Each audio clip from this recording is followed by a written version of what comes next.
Genesis. Show my hardcore is. Hey, it's DC here with dclayborn.com, home of Genesis Strength and Conditioning. Thanks for checking out this video. If you haven't yet, make sure you subscribe by hitting that button above and check out the links below to pick up your free gift and stay in touch with us. So you continue to receive all our updates and information to help you become a better athlete, look more stacked and jacked, and now also become better and stronger and a more efficient CrossFitter. Speaking of CrossFit today, going to cover kind of some different ways to challenge yourself workout-wise that will carry over into your training and carry over into competition-based workouts.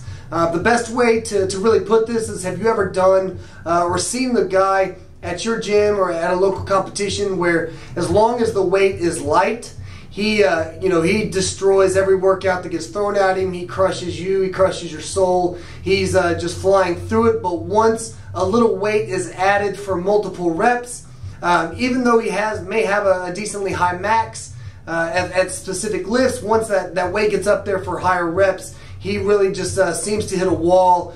Truck runs over him and everyone seems to be able to pass him by or at least catch up to him. Why is that? It's because really it's tough with a lot of the CrossFit programming to really hit a heavy metcon that's going to be consistent and long enough to where you're getting the power endurance and the strength endurance benefits to make you a better CrossFit athlete and better CrossFitter in general.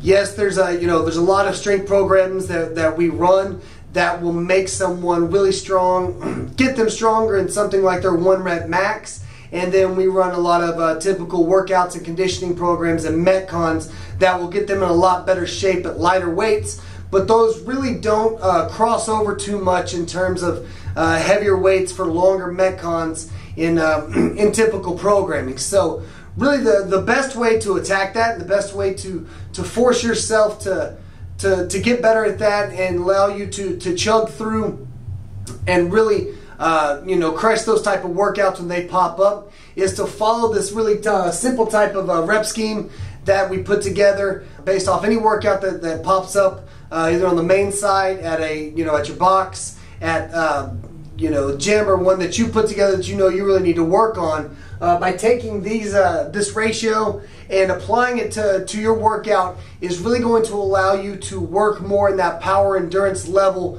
at the right rep range, so you're able to benefit overall and become a better CrossFitter. So what this means to increase your power and strength endurance numbers is basically if a workout, it has if it's a couplet or a triplet and one of the movements has a total of 100 plus reps, and then you want to make sure that you run it prescribed. From there it starts to get a little different. Is if that workout has anywhere between 50 to 100 reps, you want to run that at 50% of your 1 rep max of that movement. So if it's front squat and you have a total of like 75 reps in there, then you want to run it at a minimum of 50%. So if I'm running 315, that would put me somewhere 160, 155, 160 for my workout for all 50 to 100 reps to really start hammering and helping more of the power endurance, strength endurance type level.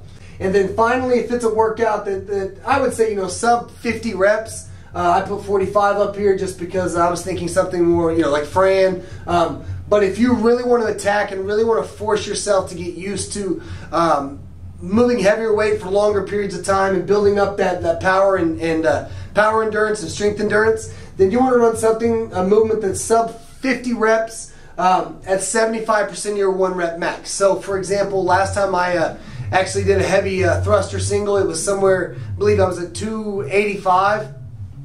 And so if I wanted to run Fran purely based off of power endurance and building and strength endurance and building that side up, I would take 275, 285 and run it at 75% of that. So that'd be 140, I don't know, I can't do math on the fly, 140 plus another 72, no, plus another, 70, 210, 205, somewhere in that 200 to 210 range, I believe.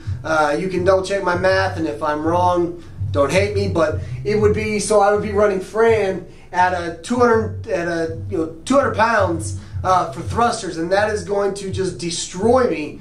But it's also going to prep my body, kill my Fran time, but it's going to prep my body and prep my mind and get my body and system used to handling heavier weights for longer periods of time and operating at a heavier level.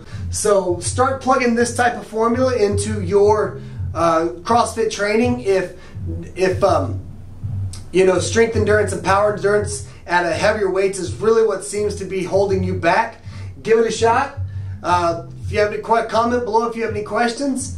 Now you guys know, and knowing's half the battle. Genesis. Show my hardcore is, you know what I'm saying? Yo.